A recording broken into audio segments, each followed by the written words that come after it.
I never thought I'd be the type of woman who would rewrite her will over a snide remark. But when my daughter-in-law, Victoria, looked me straight in the eye and told me I was too shaky to hold my own granddaughter, while my son Daniel stood by silently, something inside me finally shattered, not with a scream or tears, but with a cold, quiet clarity I hadn't felt in years.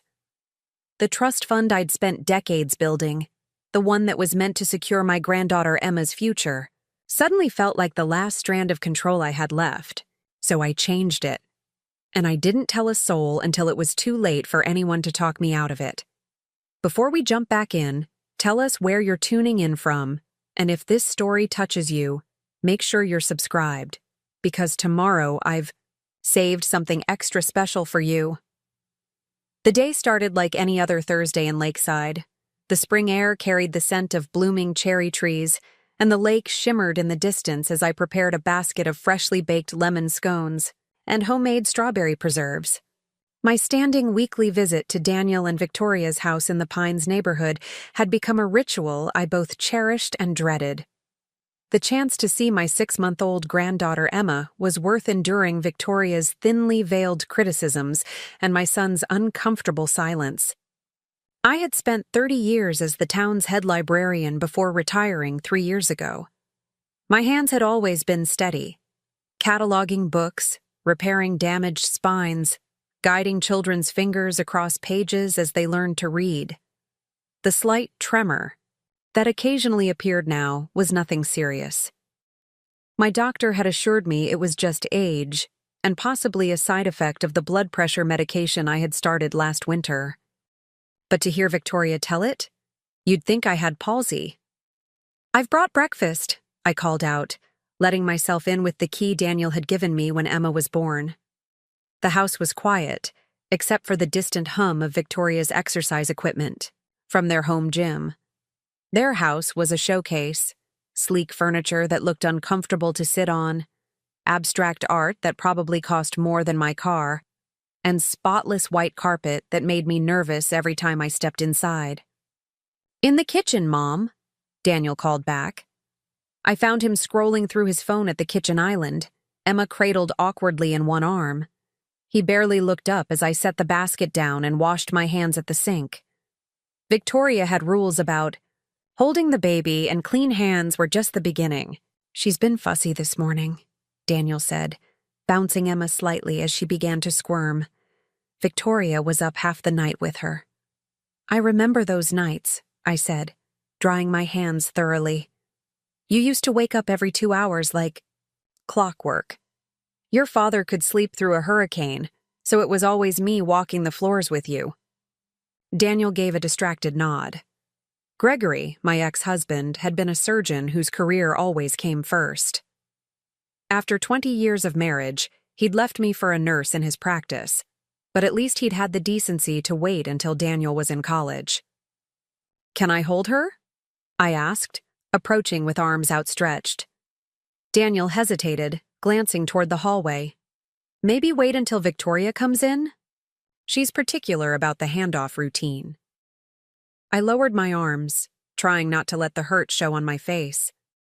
I'd raised a child of my own, had worked with children for decades at the library, yet somehow I needed supervision to hold my own granddaughter. "I brought the photo albums you asked for," I said instead, gesturing to my tote bag. "The ones from when you were a baby. I thought Victoria might like to see if Emma resembles you at the same age." "Oh, right." Daniel managed a smile. "That's great, Mom. Just leave them on the counter and we'll look through them later." I knew later probably meant never. The last set of family recipes I'd brought over still sat in the decorative box I'd placed them in, unopened on a shelf in their pantry. Victoria appeared in the doorway, her designer workout clothes without a drop of sweat, her blonde hair pulled back into a perfect ponytail. She was beautiful in that polished, intimidating way that always made me feel rumpled in comparison, no matter how carefully I dressed. "Margaret, you're early," she said, glancing at the expensive watch on her wrist. I wasn't early. I'd arrived at exactly 10 a.m., as I always did on Thursdays. but I had learned to pick my battles. "Good morning, Victoria. I brought scones and preserves." She eyed the basket with a practiced smile. "That's so thoughtful, but we're actually on a gluten-free trial this month. Daniel's been having some digestive issues that his wellness coach thinks might be wheat-related."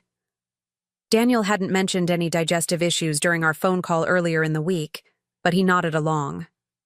"Thanks anyway, Mom," Emma began, to fuss more insistently, and Daniel looked relieved to have a reason to hand her over to Victoria. "I think she's hungry." Victoria expertly adjusted Emma in her arms, and the baby immediately quieted.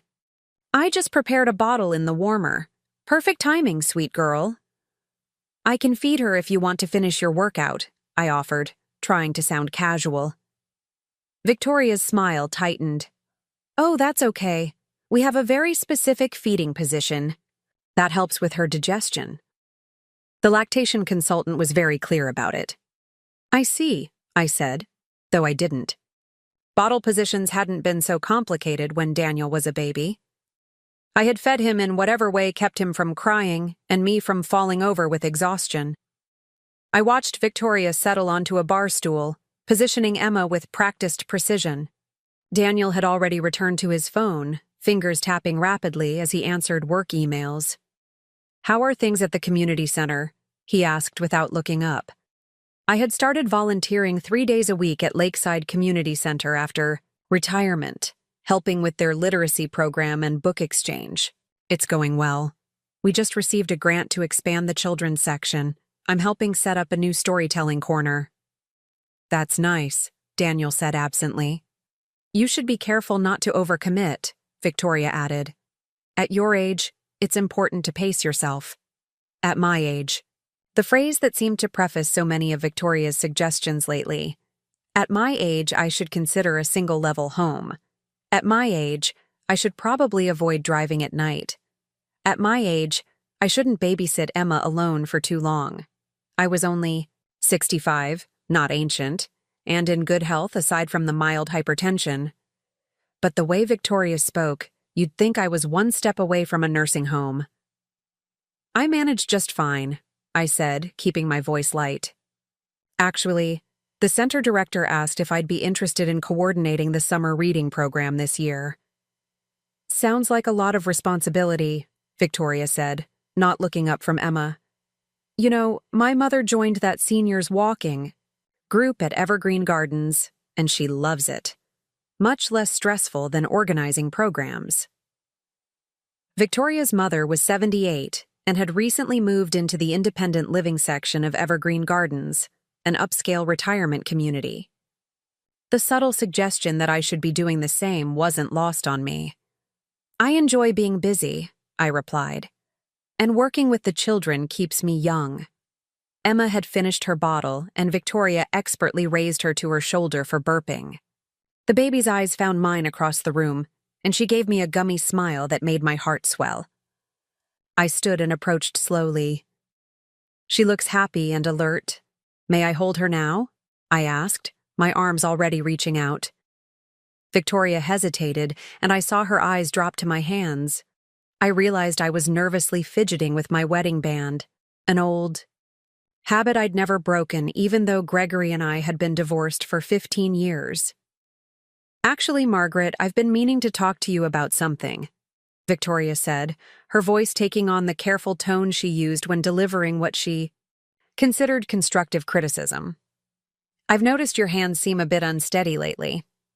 Preparing and narrating this story took us a lot of time, so if you are enjoying it, subscribe to our channel. It means a lot to us. Now back to the story. "The tremor in your hands seems to be getting worse," she continued. "Have you considered seeing a specialist about it?" I felt a flash of anger. "My doctor says it's normal." "General practitioners don't always catch everything," Victoria said, her tone suggesting she knew better than both my doctor and me. "Daniel's client, Raymond, you remember him, honey, the neurologist? He said these things can sometimes indicate underlying issues." "I'm perfectly healthy," I insisted. "Mom, nobody's saying you're not," Daniel interjected. We're just suggesting a second opinion. I stood up, suddenly needing to be anywhere but there. I think I should go. You just got here, Daniel protested, though without much conviction. I've brought the photo albums, I said, gesturing to my bag. And the scones if you change your mind about the gluten. I'll see myself out. Mom, don't be like that, Daniel said, following me to the door. I paused, hand on the doorknob. Like what, Daniel? Upset that I'm apparently too decrepit to hold my own granddaughter? That you and Victoria have discussions about my health behind my back? That you sit silently while she treats me like I'm incompetent? Daniel had the grace to look ashamed. That's not how it is. Isn't it? I asked. When was the last time you stood up for me? When was the last time you told Victoria that maybe, just maybe, I might know something about raising a child? Since I raised you? Margaret, Victoria called from behind him. We're only thinking of Emma. I looked past Daniel to where Victoria stood, arms crossed defensively. No, you're thinking of yourselves and what makes you comfortable. Emma was perfectly content in my arms. You're being emotional, Victoria said dismissively. That was when I saw it. The same expression I'd seen countless times on Gregory's face when he thought I was being difficult. That mixture of condescension and impatience, as if dealing with a troublesome child rather than an equal. Daniel had inherited that look, and now he was wearing it too. I'll see you next Thursday, I said flatly, and walked out. The drive. Home was a blur of hurt and anger. By the time I pulled into my driveway, my hands were shaking worse than they had in months, proving Victoria's point in the most infuriating way possible. My craftsman bungalow welcomed me with its familiar comfort. The garden I'd cultivated over 30 years, the porch swing where I'd spent countless summer evenings, the stained glass panels in the front door that cast colorful patterns across the entryway floor on sunny days. This house held memories in every corner. Daniel taking his first steps by the fireplace, reading stories on the window seat, celebrating graduations and achievements around the dining table. But lately, it had started to feel too big, too full of echoes from a life that no longer existed. The life where I was respected as a mother, as a professional, as a person with valuable knowledge and experience. I made myself a cup of tea and carried it to my study, the one room that was entirely my own. Floor-to-ceiling bookshelves lined the walls filled with treasured volumes I'd collected over a lifetime. My desk faced the window that overlooked the garden, currently bright with early spring flowers. On the desk sat a folder labeled Emma's Trust. I'd established the fund shortly after learning Victoria was pregnant, setting aside a significant portion of my retirement savings and the money from selling Gregory's and my vacation property. After the divorce, the original plan had been simple: provide for Emma's education and give her a start in adult life, whatever path she chose. I opened the folder and reviewed the documents inside. The terms were generous but straightforward. Emma would receive funds for education expenses as needed, then access to the principal at age 25, by which time I hoped she'd have developed the maturity to use it wisely. Daniel and Victoria didn't know the full extent of the trust. They were aware it existed, but not the amount, close to $500,000, and growing steadily with careful investments. I'd planned to discuss the details with them on Emma's first birthday, to give them peace of mind about her future. But now, looking at the papers, a different idea began to form. The trust was in my name still, with Emma as the beneficiary. There were no legal obligations preventing me from changing the terms, or even the beneficiary. I closed the folder slowly. I wasn't vindictive by nature. Using Emma's future as leverage in what amounted to a power struggle with Victoria felt petty and wrong. And yet, the trust represented more than money. It represented my contribution to Emma's life, my voice in her future. If Victoria and Daniel were determined to minimize my role, perhaps they didn't need my financial support either. I reached for the phone and dialed a number I knew by heart. Lily, it's Maggie. Are you free for coffee tomorrow? There's something I need to discuss. Lily Chen had been my closest friend since we'd both started working in Lakeside 35 years ago. She as an elementary school teacher, me as a librarian. She'd stood by me through Gregory's affair and the divorce, through Daniel's rebellious teenage years, through my mother's long illness and death. If anyone could offer perspective, it would be Lily. Of course, she answered. Is everything okay? You sound upset. I'll tell you tomorrow, I said. It's about Daniel and Victoria, and Emma. After hanging up, I sat for a long time, staring at the trust folder. The tremor in my hands had subsided, leaving behind a different kind of shaking, the kind that comes from a foundation being disturbed, from certainties giving way to questions. I'd spent my adult life being the reasonable one, the peacemaker, the one who bent to accommodate others' needs and expectations. First with Gregory, then with Daniel, and now with Victoria. Always adjusting, always compromising, always giving. But as I sat in my quiet study, surrounded by books that had been my companions and the garden I'd created with my own 2 hands, I wondered what would happen if, just this once, I didn't. My phone buzzed with a text from Daniel. Sorry about today. Victoria's just anxious about doing everything right with Emma. See you Thursday? No mention of his own role in what had happened. No acknowledgement of how I might be feeling. Just another implicit request to understand, to forgive, to accommodate. I set the phone down without responding and turned instead to my computer. I opened my email and composed a message to Walter Hayes, the family lawyer who had handled my divorce and helped set up Emma's trust. Walter, I'd like to schedule an appointment to discuss making some changes to the Reynolds family trust. How is your availability next week? I paused, my finger hovering over the send button. This wasn't a decision to make in anger. I should sleep on it, talk to Lily, consider the long-term implications. But then I remembered Victoria's voice. At your age, it's important to pace yourself. Daniel's silence as she questioned my ability to hold my own granddaughter. The nursing pillow positioned like a barrier between Emma and me. I pressed send. The next morning dawned bright and clear, the kind of perfect spring day that usually lifted my spirits. I dressed carefully for my coffee meeting with Lily, choosing a cornflower blue blouse that she always said brought out my eyes, and my favorite silver earrings, small books with tiny reading glasses dangling from them, a retirement gift from my library colleagues.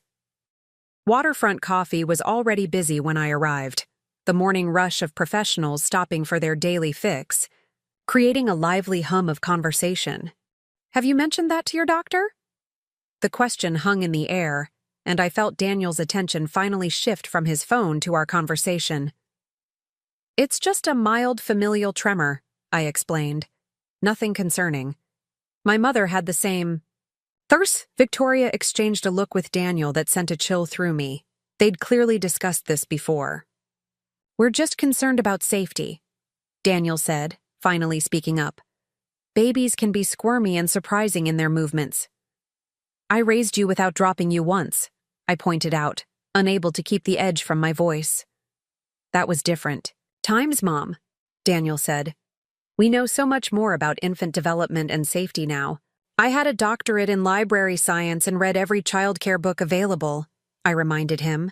I wasn't operating on instinct alone. Victoria stood, still holding Emma close. Maybe we could compromise. What if you sit on the couch with the nursing pillow, and I'll place Emma there? That way, you can still have your time with her, but there's an extra layer of support. I wanted to argue but found myself nodding instead. Making a scene wouldn't help anyone, least of all Emma. I settled onto their pristine white sectional and allowed Victoria to arrange the crescent-shaped pillow on my lap. She placed Emma on it carefully, as if transferring a priceless artifact to an unreliable courier. There we go, Victoria said brightly. Much safer this way. Emma looked up at me, unaware of the negotiation that had just occurred for the privilege of holding her. I smiled down at her, drinking in her perfect little features.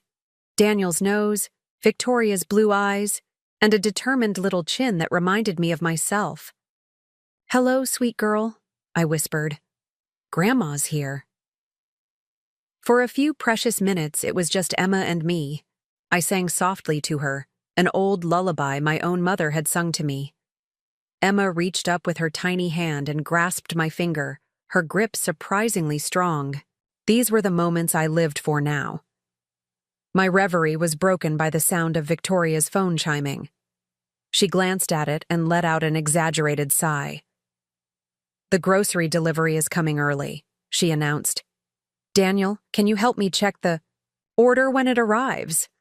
Last time they substituted regular milk for organic." "Sure thing," Daniel said, standing immediately. "We'll just be a few minutes, Margaret," Victoria added. "You're okay with Emma there? Don't try to get up with her, though. Just call if she gets fussy." Before I could answer, they were both gone, leaving me alone with my granddaughter.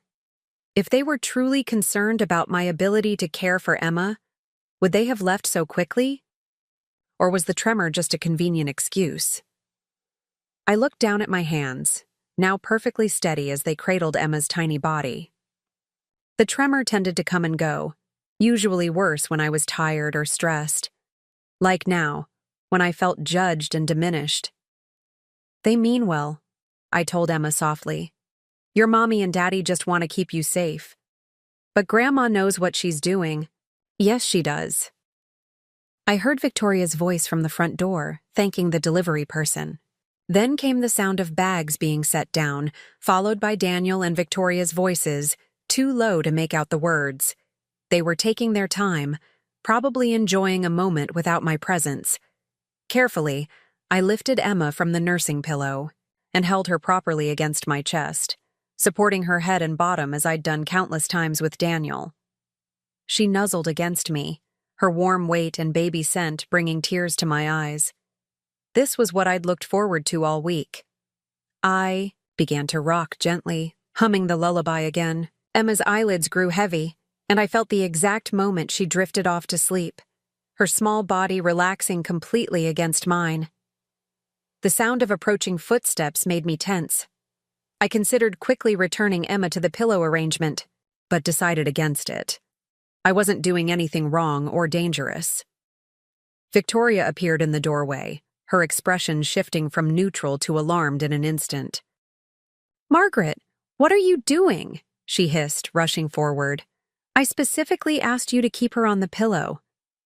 "She's fine," I said quietly, trying not to disturb Emma. "She just fell asleep." "That's not the point," Victoria said, her voice tight. "We had an agreement."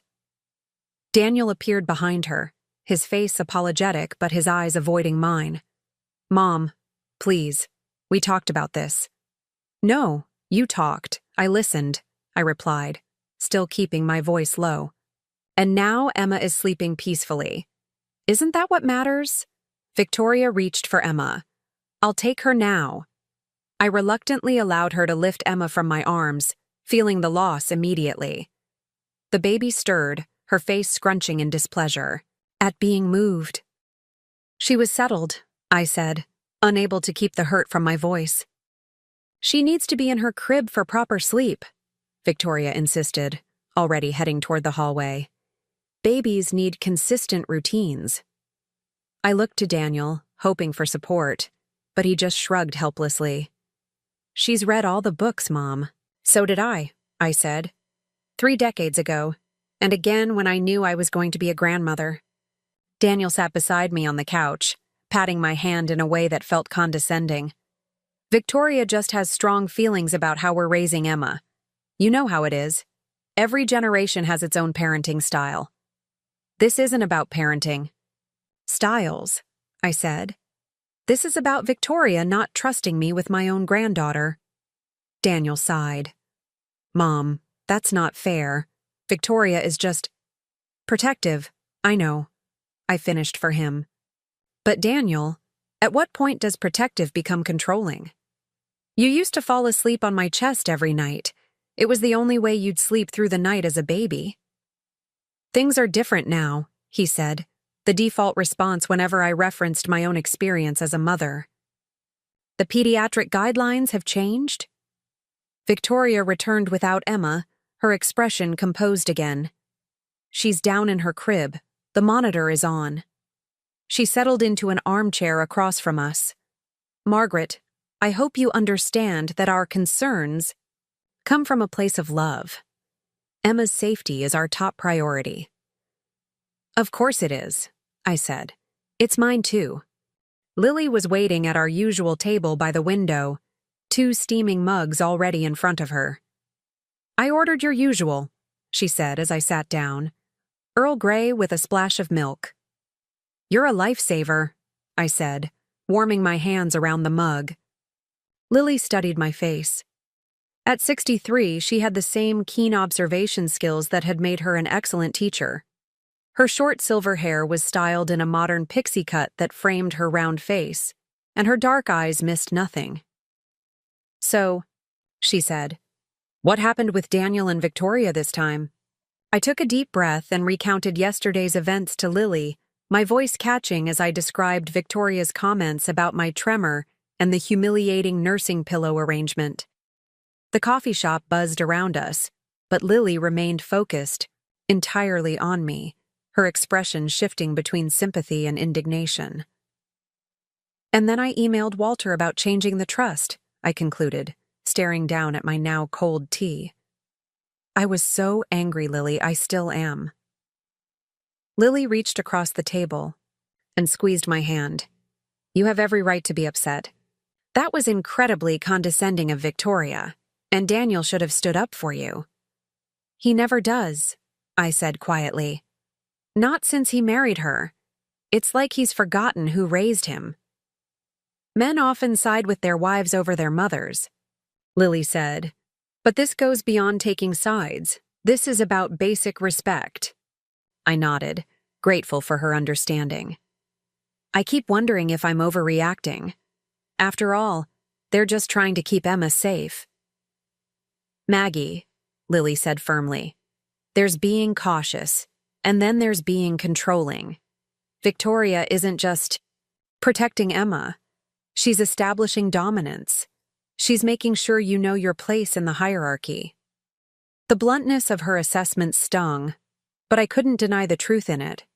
So, what do I do? Change the trust out of spite? That feels petty. Lily considered this, stirring her cappuccino thoughtfully. It's your money, and you have every right to decide how it's used. But before you make any permanent decisions, what exactly do you want to happen here? I paused, sorting through my jumbled emotions. I want to be respected. I want to be acknowledged as someone who has valuable experience and knowledge. I want a meaningful relationship with my granddaughter. Then changing the trust might not be the answer, Lily said gently. At least not yet. It might feel satisfying in the moment, but it won't solve the real problem. So I just keep letting them treat me like I'm incompetent? The frustration in my voice was evident. No, Lily said, her eyes suddenly bright with an idea. You show them they're wrong. You prove your capability in ways they can't dismiss. How? Remember when the library board tried to force your early retirement? They claimed you couldn't keep up with the digital transformation. I smiled at the memory. And I learned every new system, created the digital literacy program, and ended up training the board members themselves. Exactly, Lily said. You didn't argue or get defensive. You demonstrated your value so convincingly they couldn't ignore it. The wheels began turning in my mind. So instead of changing the trust now, I use it as leverage later, after I've proven myself? I wouldn't even frame it that way in your mind, Lily cautioned. This isn't about manipulation or revenge. It's about establishing boundaries and commanding respect. We talked for another hour, our conversation shifting from strategy to broader reflections on aging, family dynamics, and the invisibility that sometimes comes with growing older as a woman. By the time we left Waterfront Coffee, I had the beginnings of a plan forming. Not a dramatic confrontation, but a quieter, more deliberate approach. Later that afternoon, I kept my appointment with Dr. Rivera for my regular checkup. After the standard examination, I brought up the hand tremor directly. "Victoria noticed it's gotten worse," I said, trying to keep my tone neutral. "She's concerned it might indicate something serious." Dr. Rivera, a woman in her 50s with a pragmatic manner I'd always appreciated, had me hold out my hands and perform a series of movements. "The tremor is slightly more pronounced than at your last visit," she acknowledged. "But there's nothing in your other tests indicating a neurological issue. It's most likely a central tremor, which is common and typically benign." "Is there anything I can do about it?" I asked. "There are medications if it's interfering with daily activities," she said. "And some lifestyle adjustments can help. Reducing caffeine, getting enough sleep, managing stress. Speaking of which, your blood pressure is elevated today." I laughed, without humor. That might have something to do with my daughter-in-law suggesting I'm too shaky to hold my granddaughter. Dr. Rivera's expression softened with understanding. "Family stress can affect physical symptoms significantly. Would you like me to write up a medical assessment of your condition? Something official stating that your tremor doesn't impact your ability to safely handle an infant?"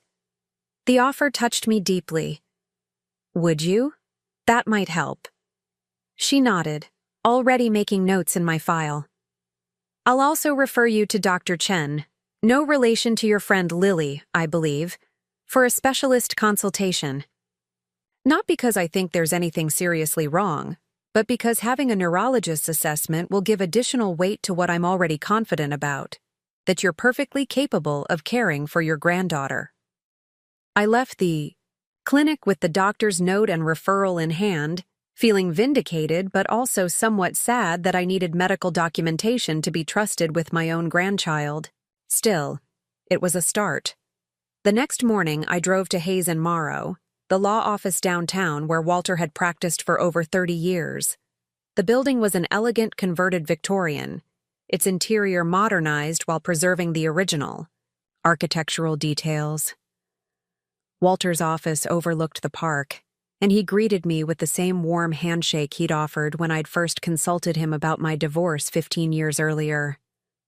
"Maggie, good to see you," he said, gesturing for me to take a seat. "I was surprised by your email. I thought we had the trust set up exactly as you wanted." "We did," I confirmed, settling into the leather chair across from his desk.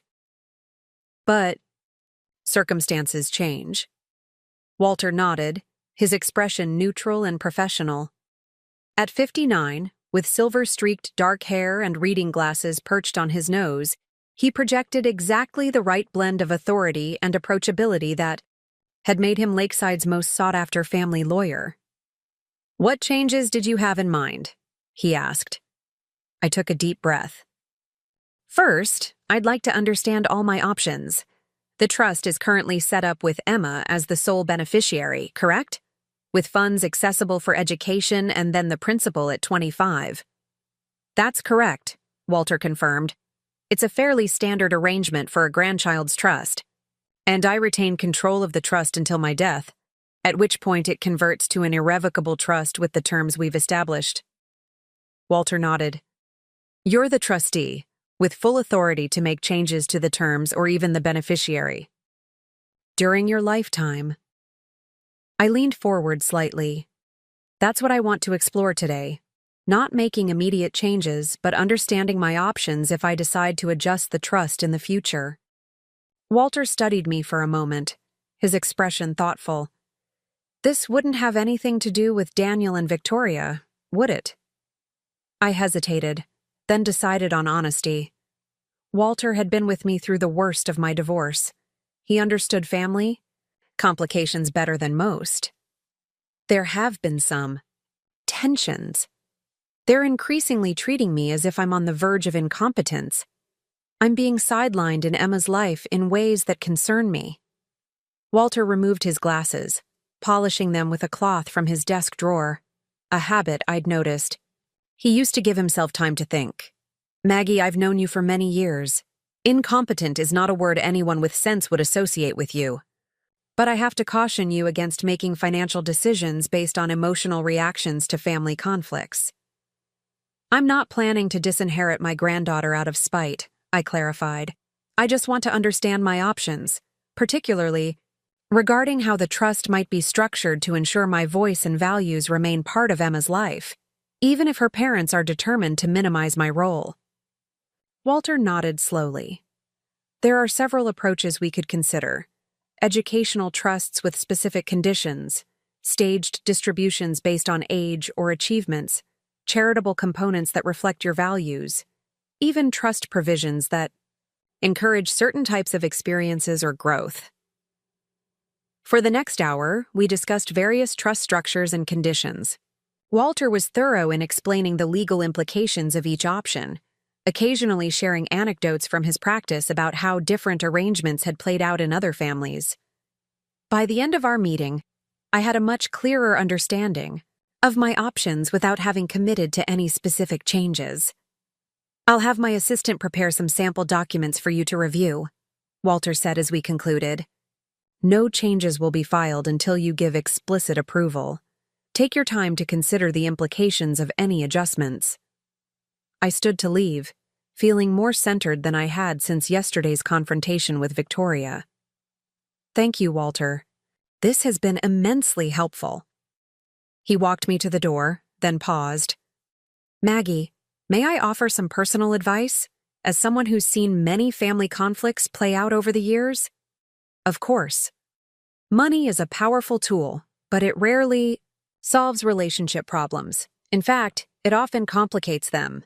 Whatever issues exist between you, Daniel, and Victoria, they won't be resolved through financial maneuvering alone. I nodded, acknowledging the wisdom in his words. I know, but sometimes having options restores a sense of agency when you're feeling powerless.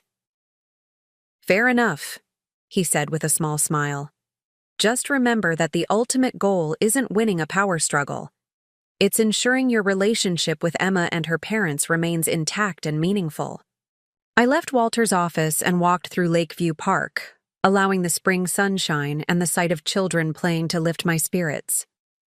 Walter was right that money wouldn't solve the underlying issues, but knowing I had options made me feel less like a victim and more like someone with choices and power. My phone buzzed with a text from Daniel. Mom, are you okay? You didn't respond to my message yesterday. I sat on a park bench, considering my response carefully. Part of me wanted to be honest about how hurt I'd been, but I knew from experience that direct confrontation often led to defensiveness rather than understanding. After several drafted and deleted messages, I settled on. I'm fine. Just needed some time to think. See you Thursday as usual. His response came quickly. Victoria says she's sorry if she upset you. She's just protective of Emma. Not a direct apology from Victoria, I noted, and still no acknowledgement of his own role in the situation. I decided not to respond further. Actions would speak louder than words in the days ahead. That afternoon, I visited Turning Pages, the small independent bookshop downtown where I'd been a regular customer for decades. The owner, Martha, greeted me warmly as I browsed the children's section. Looking for something for Emma? She asked, familiar with my regular purchases for my granddaughter. Yes, but also something else, I said. Are you still looking for part-time help? I remember you mentioned it when I was in last month. Martha's eyebrows rose in surprise. I am, actually. Tuesday and Thursday mornings, plus occasional Saturdays. Are you interested? I nodded. I've been thinking about getting back into the book world just a few hours a week. The community center work is fulfilling, but I miss being surrounded by books and readers. Maggie, you'd be perfect, Martha exclaimed.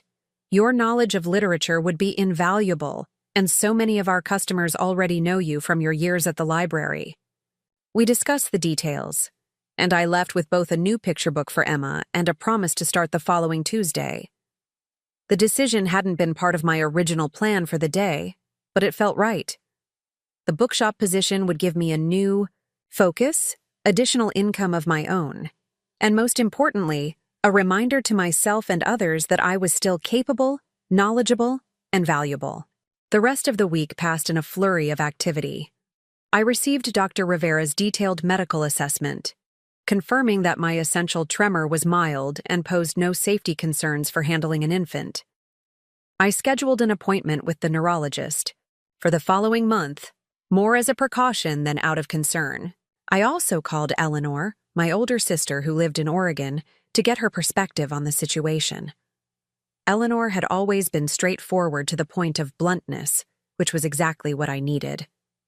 "Victoria sounds like a control freak," she declared after hearing my account. "And Daniel needs to grow a backbone. But Maggie, you need to be strategic here. Don't let them push you into decisions you'll regret." "I'm trying," I assured her. "I'm gathering information, getting medical documentation, even taking a part-time job at the bookshop." "Good," Eleanor said approvingly. "Show them you're not just sitting around waiting for your weekly visit with Emma. Build your own life that they have to respect." By Thursday morning, I felt prepared for my regular visit to Daniel and Victoria's house. I dressed carefully, in a new outfit I'd purchased, a structured coral blazer over a crisp white blouse paired with well-fitting navy trousers. Professional, stylish, confident. I packed Dr. Rivera's letter in my bag, along with the new picture book for Emma and a box of specialty teas for Victoria, a peace offering of sorts. When I arrived at the house, I was surprised to find Daniel's car still in the driveway. He usually left for work by 9, and it was now after 10. I knocked rather than using my key, deciding that respecting their space might help set a new tone. Victoria opened the door, Emma on her hip. She looked momentarily startled by my appearance, perhaps by the new outfit, or perhaps by the fact that I was knocking instead of walking in. "Margaret," she said, her tone cautious. "Come in." Daniel was in the living room, laptop open on the coffee table. "Morning, Mom," he said, getting up to greet me. "I'm working from home today. Thought it might be nice for all of us to spend some time together." I wondered if this was his attempt at mediation after last week's tension. If so, I appreciated the effort, even if it felt somewhat calculating. "That's lovely," I said, keeping my voice light. "I've brought something for Emma and some tea I thought you might enjoy, Victoria." Victoria accepted the tea with a surprised "thank you" that seemed genuine.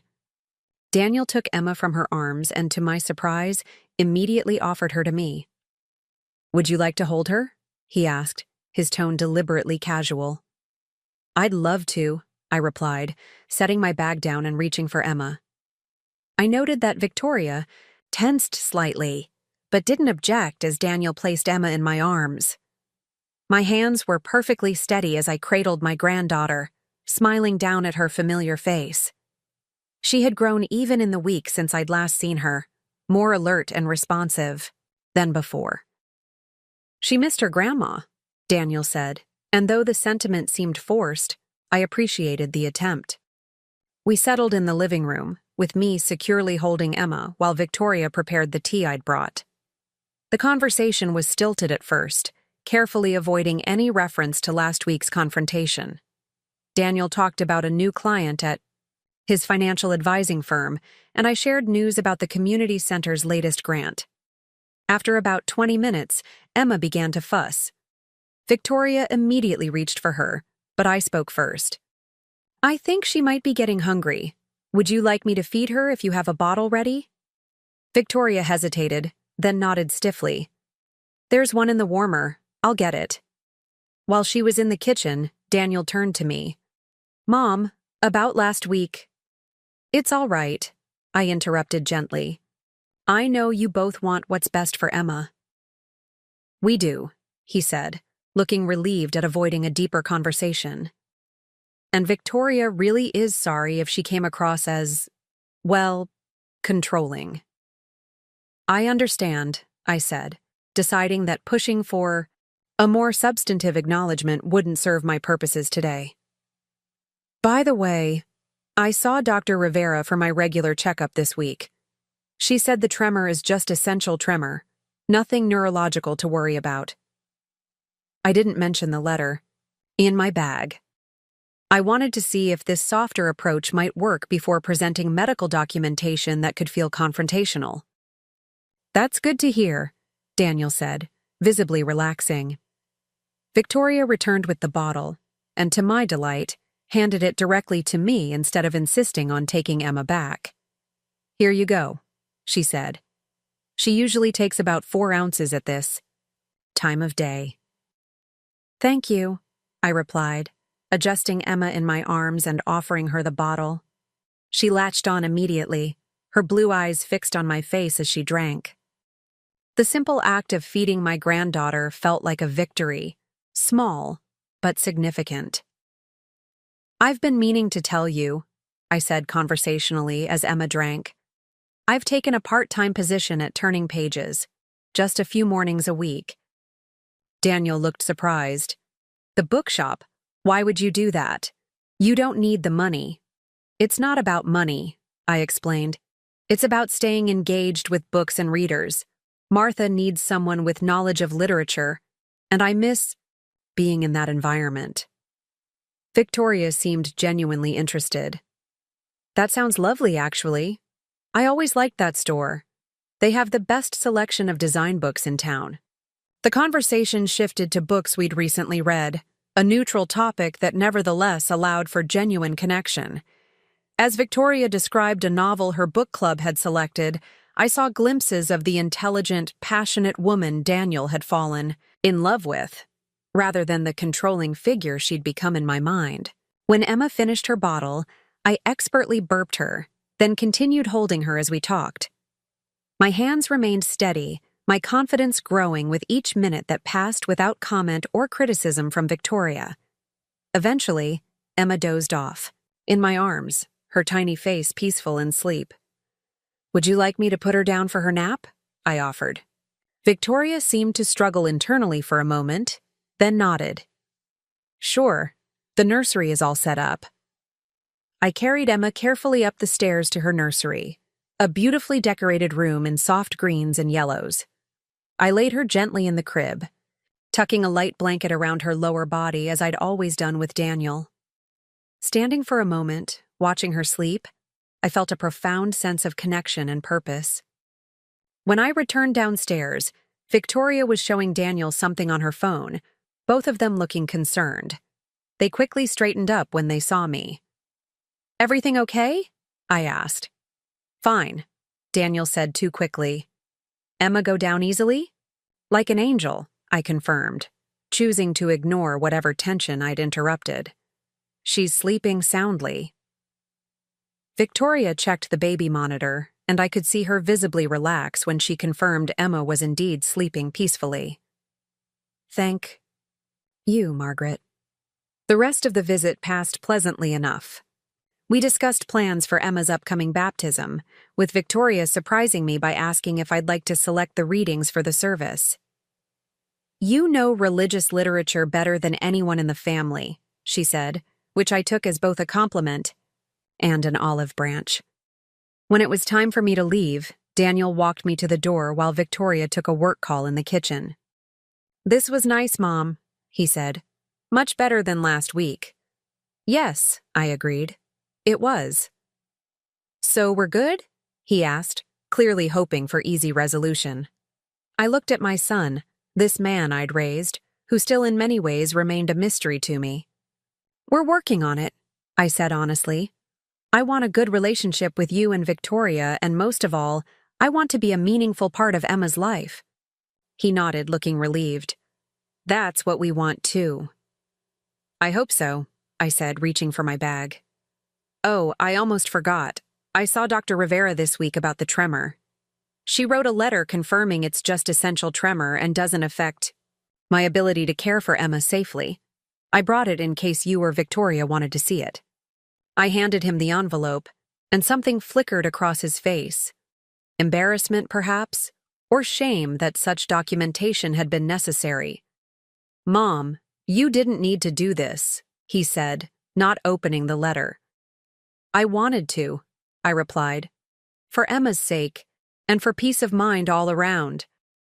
He slipped the letter into his pocket with a nod. "I appreciate it, and I'm sorry if we made you feel less than capable." It wasn't a full acknowledgement of how deeply they'd hurt me, but it was something, a beginning. As I drove home, I reflected on the visit. The dynamics had shifted slightly, not dramatically, but perceptibly. My calmer approach, combined with Victoria's apparent attempt to be less controlling, had created space for a more respectful interaction. But I was under no illusion that one pleasant visit had resolved the underlying issues. When I got home, I found an email from Walter with the sample trust documents he'd promised. I saved them to review later, not wanting to make any decisions. While still processing the morning's interactions, the trust funds remained my insurance policy, a source of power I could leverage if necessary, but not a weapon to be deployed hastily. Instead, I turned my attention to preparing for my first day at Turning Pages the following Tuesday. I created a reading list of recommendations for various age groups, updated my knowledge of current bestsellers and literary awards, and planned an outfit that would be both practical for shelving books and professional enough to convey authority. The weekend passed quietly.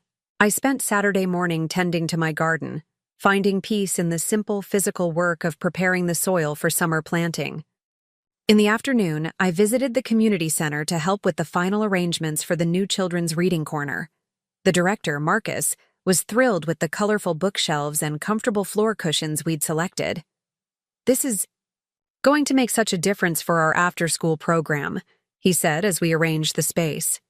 "Having a dedicated reading area will encourage the kids to see books as something special, not just educational."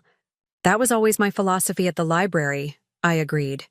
"Reading should feel like a privilege, not a chore." Marcus looked at me thoughtfully. "You know, Maggie, we're expanding our summer programming this year.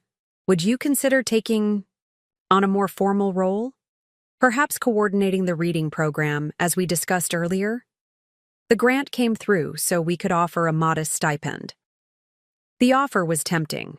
Between this and the bookshop position, I would have a structured schedule that highlighted my abilities and expertise, tangible evidence of my continued competence and value. "I'd be honored," I told him.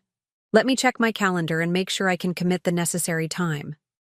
Sunday morning, I attended the early service at Lakeside Community Church, where I'd been a member for decades.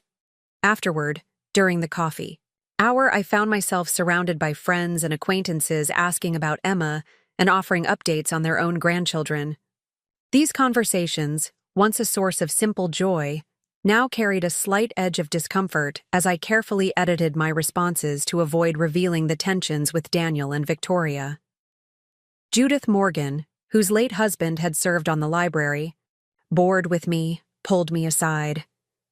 "Maggie, are you all right? You seem preoccupied." I hesitated, then decided on honesty with this woman who had known me for over 30 years. "Just some family challenges. Daniel and Victoria are, let's say, they're very particular about how involved I should be with Emma." Judith nodded with immediate understanding. "Ah, the modern parent dilemma. My daughter Rebecca barely let me hold my grandson until he was walking. Now she begs me to babysit every weekend." "How did you handle it?" I asked, genuinely curious. "Patience and selective memory loss," Judith said with a wink. "I conveniently forgot all their rules when they weren't looking, but never let them catch me. And I kept myself busy enough that when they did need help, I wasn't sitting by the phone desperate for their call." "That's essentially what I'm trying now," I admitted, "taking on new responsibilities, building my own life." "It works," Judith assured me. "Nothing makes you more attractive to busy parents than being too occupied to be at their beck and call." Suddenly, they remember all the free childcare they're missing out on. We laughed together, and for the first time in days, I felt genuinely lightened. The situation with Daniel and Victoria wasn't unique to me. It was a common dynamic that many grandparents navigated successfully. That knowledge didn't eliminate the hurt, but it did provide perspective and hope. Sunday evening, I finally opened Walter's email and reviewed the trust documents he'd prepared. He'd outlined 3 possible approaches: keeping the current structure but adding more specific educational provisions, converting to a staged distribution model with milestones beyond just age requirements, or creating a more complex arrangement that included both family and charitable components. Each option had its merits, and none required immediate decision. I saved the documents to a folder labeled Emma's Future and closed my laptop, feeling a sense of calm control that had eluded me since the confrontation with Victoria. Monday morning, I received a text from Daniel with a photo of Emma smiling. In her high chair, fruit puree smeared across her face. Having breakfast with Dad while Mom's at an early meeting. Thought Grandma would want to see the mess. The casual message and charming photo warmed my heart. It felt like a small but significant olive branch, an acknowledgement of my place in Emma's life, offered freely rather than grudgingly. I responded with a heart emoji and, "She gets messier every time I see her. Save some bananas for Thursday." That afternoon, I had tea with Lily again, updating her on the developments of the past few days. She listened attentively, nodding at my account of the more positive visit with Daniel and Victoria. "So you've decided not to change the trust? For now?" she asked after I'd finished. "I'm keeping my options open," I explained. "Walter prepared some alternative structures I could implement if necessary, but there's no rush to decide. For now, I'm focusing on demonstrating my capability through actions rather than assertions." "Wise approach," Lily approved. "Taking the high road while maintaining your boundaries." "I'm also thinking of looking into some classes," I added. "The community college has a digital photography course I've always been interested in. And there's a memoir writing workshop at the senior center that sounds intriguing." "Perfect," Lily said enthusiastically. "Build a life so full and interesting that they have to see you as the vibrant, capable woman you are, not just Daniel's mother or Emma's grandmother."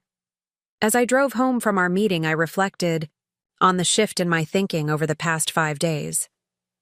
What had begun as hurt and anger had evolved into something more measured and strategic. Not a rash rebellion, but a quiet reclamation of my identity and agency. The trust fund remained a significant piece of my leverage, but it was no longer the only tool at my disposal. That evening, I sat in my garden as the sun set, watching the western sky turn from gold to pink to deepening blue. The day lily beds I'd planted years ago were beginning to show their first green shoots, promising a summer of vibrant blooms. Like those perennials, I too was emerging from a dormant period, pushing through the soil of complacency and resignation toward something new and colorful. I hadn't yet decided exactly what changes, if any, I would make to Emma's trust. But I had made a more important decision. I would no longer allow myself to be diminished or sidelined. Whether Daniel and Victoria fully recognized it yet or not, a transformation had begun. The woman who would greet them on Thursday would not be the same one who had left their house in tears the week before. My phone chimed with a calendar reminder. Neurologist Aptai, confirm. I had almost forgotten the specialist appointment Dr. Rivera had arranged. I confirmed the time, then added another event immediately after it. Lunch with Sophia Patel. The financial advisor Walter had recommended was available to discuss investment strategies for the trust, regardless of what structure I ultimately chose. Knowledge, like money, was power, and I intended to arm myself with both. Tuesday morning arrived with a gentle rain tapping against my bedroom window, the kind of spring shower that makes the world smell clean and new. I dressed with care for my first day at Turning Pages, selecting a comfortable but professional outfit. Dark jeans, a soft blue cardigan over a white blouse, and comfortable flats that would allow me to stand for extended periods. I added my book-shaped earrings and pinned my silver hair into a neat twist at the nape of my neck. The bookshop was already busy when I arrived at 9. Martha greeted me warmly, then spent the next hour walking me through the inventory system, register, procedures, and daily routines. Though much had changed since my library days, digital inventory tracking instead of card catalogs, e-readers alongside physical books, the essence remained the same: connecting people with stories that would inform, entertain, and transform them. The morning crowd is mostly retirees and mothers with young children, Martha explained as she showed me the children's section. Lunchtime brings the professionals from downtown offices, and after-school hours fill with teenagers looking for the latest young adult titles. I nodded, already mentally cataloging the types of recommendations I might offer each group. And you mentioned you've been wanting to start a children's storytime program? Martha's face lit up. Yes. I've had so many requests, but I've never been comfortable performing readings myself. With your background, I thought perhaps. I'd be happy to, I said, already envisioning how I might structure the sessions. Perhaps Saturday mornings? We could start with a trial run next weekend and see what the response is like. Perfect, Martha agreed. I'll put up signs and post it on our social media accounts. The morning passed quickly as I settled into the work. I helped an elderly gentleman find a biography of Churchill, guided a harried-looking young mother to the best picture books for a toddler obsessed with trucks, and organized a new display for the upcoming summer reading season. The familiar rhythm of literary work filled me with quiet satisfaction. During a lull around 11, Martha joined me at the register. You're a natural, Maggie. The customers love you already. It feels good to be back among books, I admitted, and to feel useful. Speaking of useful, Martha said, lowering her voice slightly, Victoria Reynolds was just on the phone ordering a book. When I mentioned you'd started working here, she seemed surprised. I kept my expression neutral. Oh? She asked quite a few questions about your schedule, whether you were just filling in temporarily or if it was a regular position. I hope I didn't overstep by telling her you'd be here Tuesday and Thursday mornings, plus occasional Saturdays. Not at all, I assured her, curious about Victoria's interest. She's my daughter-in-law. Ah, that explains it, Martha said. She's ordered parenting books from us before, very precise about what she wants. I smiled at the apt description of Victoria's approach to motherhood. Yes, that sounds like her. The conversation shifted to upcoming book shipments, but I found myself wondering about Victoria's reaction to my new job. Was she merely surprised, or was there something more to her interest in my schedule? I hadn't mentioned the exact days. I'd be working when I told them about the position last week. After my shift ended at 1, I stopped by the community center to sign the paperwork for the summer reading program coordinator position. Marcus was delighted when I confirmed my acceptance, immediately outlining his vision for an expanded program that would serve more children than in previous years. We need to reach the kids who aren't already regular readers, he emphasized, the ones who might not have books at home or parents with time to read to them. I couldn't agree more, I said, thinking of the many children I'd seen transform through literacy programs during my library career. Perhaps we could arrange transportation from some of the underserved neighborhoods? We spent an hour brainstorming ideas, my excitement growing with each possibility we discussed.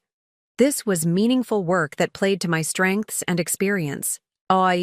Perfect complement to the bookshop position and my existing volunteer activities. As I left the community center, my phone rang. The screen showed Daniel calling, an unexpected midweek contact. Hello? I answered. Hi, Mom, he said, his voice carrying that slightly forced cheerfulness that usually meant he wanted something. How are you? I'm well, I replied. Just finished my first shift at the bookshop, actually. It went very nicely. Right, the bookshop, he said. Victoria mentioned you're working there now? Tuesday and Thursday mornings? I felt a flicker of irritation at his tone, which suggested he found this development puzzling rather than impressive. That's right, and I've just accepted the summer reading program coordinator position at the community center. It's a part-time paid role. Wow, you're keeping busy, he said, sounding genuinely surprised. I thought retirement meant slowing down, not taking on more work. Retirement means I finally get to choose how I spend my time, I corrected gently. These aren't obligations. They're opportunities I'm excited about. Fair enough, he conceded. Listen, the reason I'm calling, Victoria has a last-minute client meeting tomorrow morning, and I have a presentation I can't reschedule. We're in a bind with Emma. Our regular sitter is on vacation this week. Any chance you could help out, just for a few hours? The request took me by surprise. After Victoria's concerns about my tremor and their reluctance to let me hold Emma without the nursing pillow, they now wanted me to babysit? I was tempted to point out the contradiction, but decided a more strategic response would serve my purposes better. I'd love to help, I said, keeping my tone light. What time do you need me? Daniel sounded relieved. Could you come by around 8? Victoria needs to leave by 8:30, and I've got to be downtown by 9. I'll be there, I promised. Great. Victoria's leaving written instructions for Emma's morning routine. She's getting more active now, so you'll need to keep a close eye on her. I bit back a comment about having successfully raised an active baby before. I'm sure we'll be fine. Emma and I will have a wonderful morning together. After ending the call, I sat in my car for a moment, processing this unexpected development. Being asked to babysit was a significant vote of confidence, even if it came from necessity rather than a genuine change of heart. Still, it was an opportunity to demonstrate my competence in a way that couldn't be dismissed. I stopped at the grocery store on my way home, picking up ingredients for a batch of homemade applesauce, one of the few solid foods Emma was eating regularly, according to Daniel. I also purchased a small stuffed owl for Emma, remembering how Daniel had been fascinated by similar textures as a baby. At home, I spent the evening preparing for my babysitting duties. I made the applesauce, carefully cooking the apples with a touch of cinnamon until they reached the perfect consistency. I set out clothes for the morning that would be comfortable for chasing after a mobile infant, but still presentable enough to convey the image I wanted Victoria and Daniel to see. A capable grandmother, not a doddering old woman. I also reviewed Walter's trust documents again, considering how this new development might influence my decisions.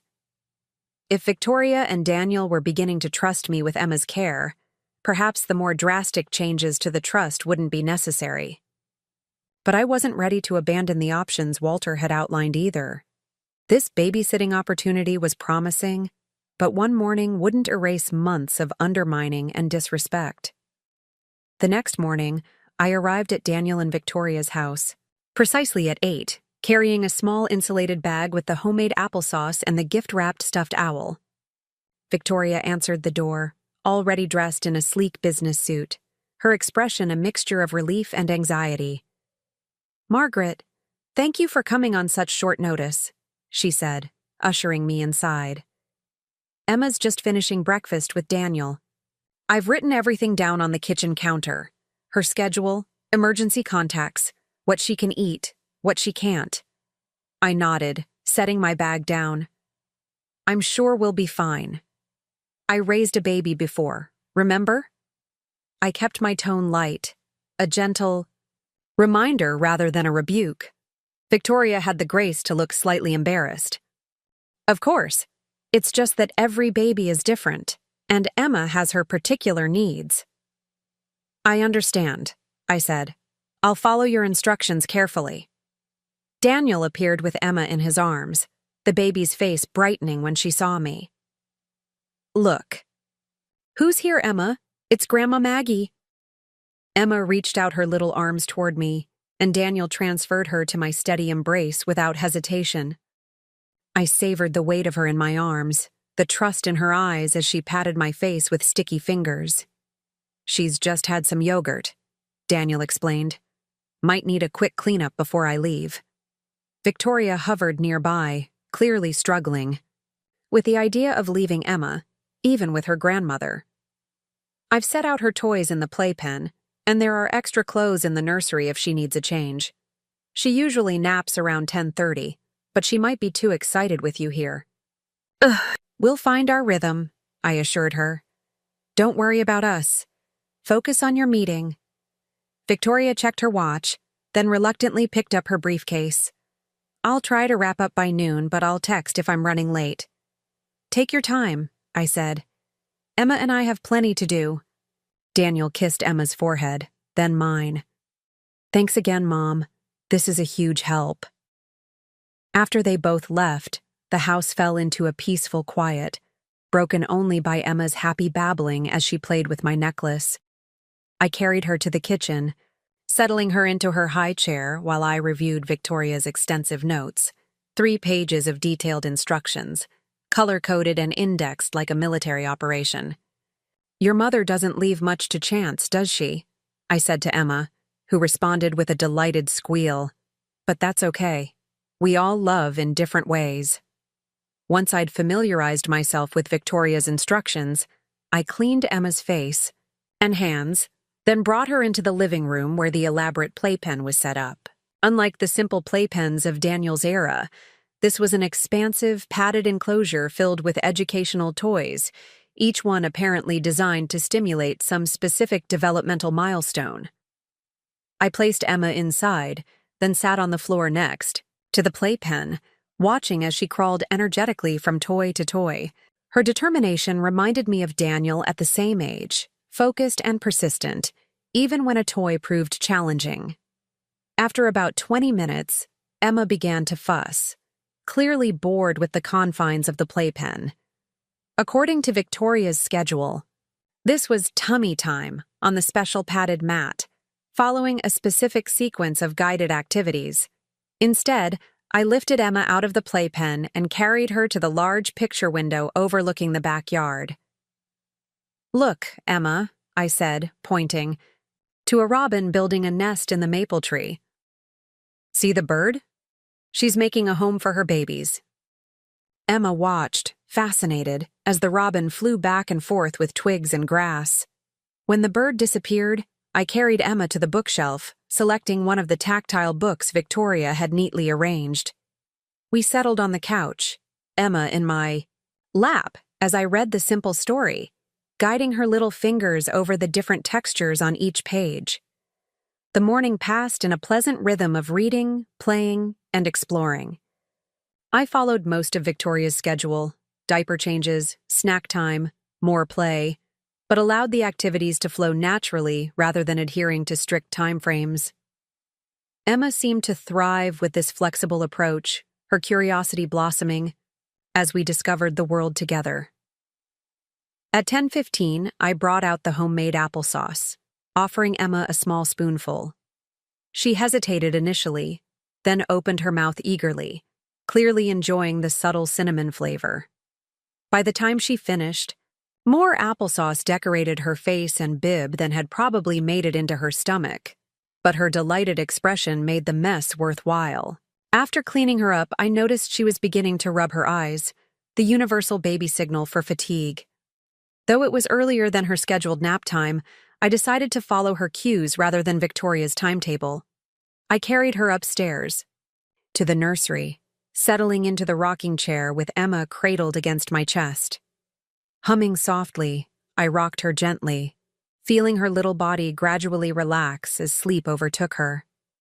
Unlike Victoria's detailed nap protocol, which involved a specific white noise machine, blackout curtains, and a precise room temperature, I relied on the age-old comfort of a grandmother's embrace and the soothing rhythm of the rocking chair. Once Emma was deeply asleep, I carefully transferred her to the crib, covering her with the light blanket as instructed. I stood watching her for a moment, marveling at the miracle of this small person who carried both my genes and my heart with her into the world. Back downstairs, I used the quiet time to straighten up the living room, washing the applesauce dishes and returning toys to their designated spots. Victoria's house was immaculate, everything in its proper place, a stark contrast to my own more lived-in home with its comfortable clutter of books and mementos. I was just folding the last of the baby blankets when I heard a key in the front door. To my surprise, it wasn't Victoria returning early, but Daniel, his expression harried as he stepped inside. "Mom, everything okay?" he asked, setting his briefcase down. "Where's Emma?" "She went down for her nap a bit early," I explained. She was rubbing her eyes, so I followed her cues rather than the schedule. Daniel looked momentarily concerned. "Victoria's pretty strict about the nap schedule. She says it helps with Emma's sleep patterns." "Babies have their own internal clocks," I said gently. "Sometimes flexibility serves them better than rigidity." He sighed, loosening his tie. "Maybe you're right." The presentation ended sooner than expected, so I thought I'd check in before heading back to the office. Victoria texted that her meeting is running long. "Emma and I have had a lovely morning," I assured him. "She ate well, played happily, and went down for her nap without a fuss." Daniel's shoulders relaxed slightly. "That's great. She can be challenging for sitters sometimes." He glanced around the tidy living room. "Wow, you even cleaned up. You didn't have to do that." "I wanted to," I said. "It gave me something to do while she sleeps." Daniel moved to the kitchen, pouring himself a glass of water. I followed, leaning against the counter as he drank. "So," he said after a moment, "this new job at the bookstore, is it because you need money?"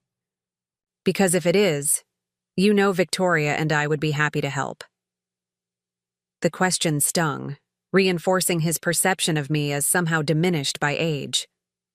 "It's not about money, Daniel. It's about purpose, connection, using my skills and knowledge. The same reasons I accepted the position at the community center." He nodded slowly. "I guess I just never thought of you as someone who'd want to work after retirement. Dad always said your dream was to travel and relax once you stopped working." "Your father had many misconceptions about me," I said dryly. "I never wanted to relax into oblivion. I wanted freedom to pursue my own interests and contribute in ways that matter to me." Daniel looked at me with new curiosity, as if seeing a side of me he hadn't recognized before. "You know, when I dropped by the bookshop yesterday to pick up Victoria's order, Martha couldn't stop singing your praises. Said you were a natural with the customers, especially the confused gentleman looking for that Churchill biography." So he had visited the bookshop, not just called as Victoria had suggested. Interesting. "Mr. Hendricks," I nodded. "He's researching his father's military service. I recommended several resources beyond the biography he initially wanted." Martha. "Said you're going to start a children's storytime program too." "Yes, on Saturday mornings," I confirmed. It seemed a good way to bring more families into the shop.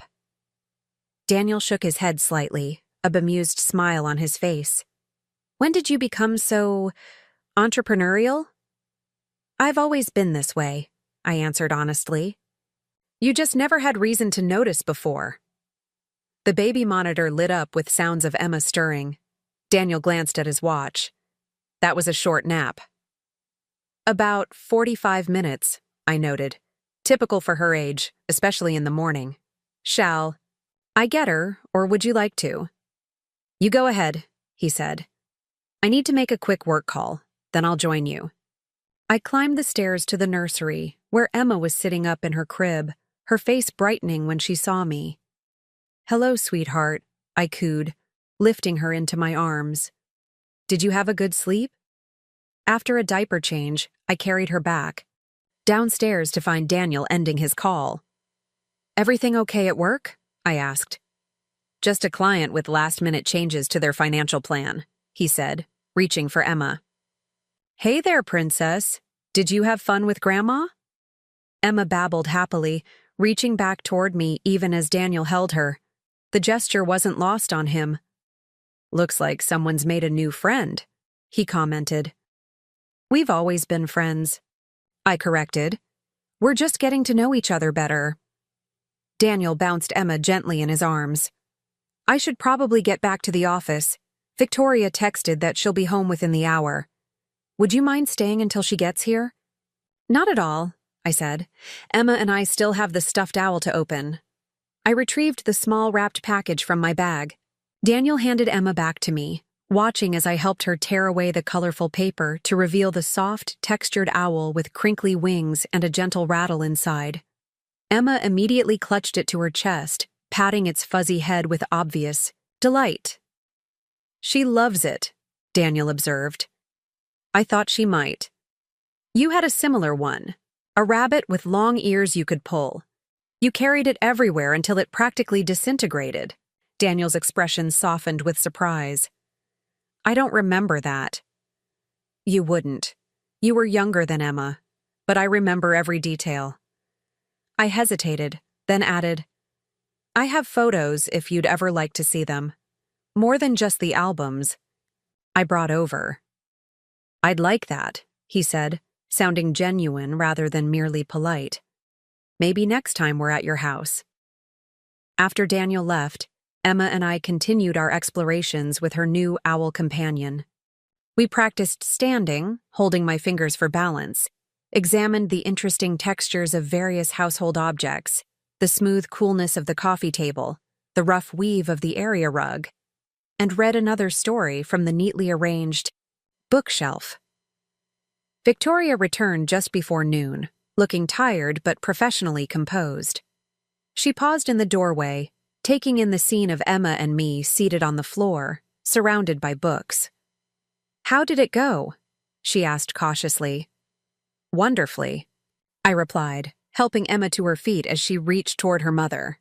She ate well, napped well, and we've been having a marvelous time exploring. Victoria took Emma, examining her as if checking for damage. Finding none, she relaxed slightly. Thank you for stepping in. It was a major client meeting I couldn't reschedule. I was happy to help, I said, beginning to gather my things. Emma is a joy to spend time with. Victoria glanced around the tidy living room, noting the stack of books and the new stuffed owl. You brought her a gift? Just a small one, I said. The texture is good for tactile development, and the gentle rattle provides auditory stimulation, without being overwhelming. Victoria raised her eyebrows, perhaps surprised by my knowledge of developmental toys. That's very thoughtful. And you cleaned up too. Of course, I said simply. I wanted to leave things as I found them. Victoria bounced Emma gently in her arms, her expression contemplative. Daniel mentioned you made homemade applesauce?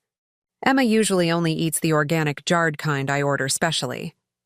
I used organic apples, I assured her. There's plenty left in the refrigerator if you'd like her to have it again tomorrow. Victoria nodded slowly. I'll try it. She can be picky about new foods. She seemed to enjoy it, I said, moving toward the door. I should let you two get back to your routine. If you need help again, please don't hesitate to ask. Actually, Victoria said, sounding uncharacteristically hesitant, our sitter is away until Monday. I have another client meeting on Friday morning. If you're available. I'd be delighted, I said immediately. Same time? 9 to 12, if that works. Perfect, I agreed. Emma and I will have another adventure. As I drove home, I reflected on the morning's success. Being trusted to care for Emma alone was a significant step forward, not just in my relationship with Victoria and Daniel, but in reclaiming my identity as a competent, valuable person in my own right. The experience had revealed something important. Victoria's controlling nature came at least partly from insecurity about her own parenting, not just from doubting my abilities. At home, I heated leftovers for lunch, then settled at my desk to make notes about the morning while the details were fresh in my mind.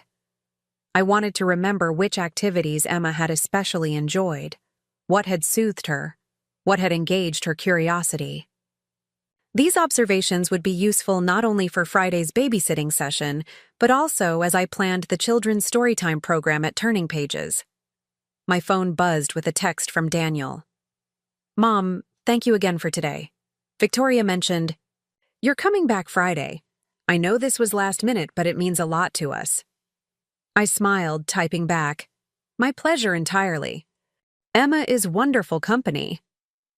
A moment later, another text arrived, this one surprising me. "I saw Dr. Rivera's letter. Should have acknowledged it properly last week. Sorry about that. And sorry we ever made you feel you needed a doctor's note.